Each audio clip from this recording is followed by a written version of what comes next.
বাইরে থেকে দেখতে গেলে মরুভূমির মধ্যেই আছি। ভগবান কি তখন রাজস্থানে? না, তা নয়।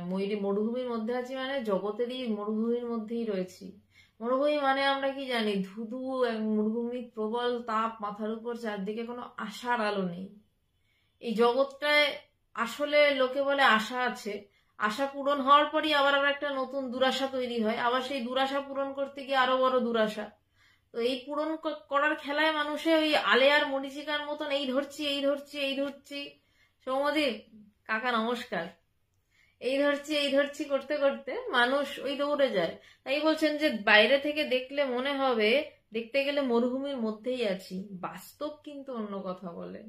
লোকেরা বলবে এটাই বাস্তব, ভগবানের বাস্তবটা কিন্তু অন্য। বলছে ভগবান তার প্রিয় শিষ্যকে বাস্তবের বিষয়ে লিখছেন যে বাস্তব কিন্তু অন্য কথা বলে, ব্রহ্ম হয়েই তো আছি। বলছে আমি তো হয়েই আছি।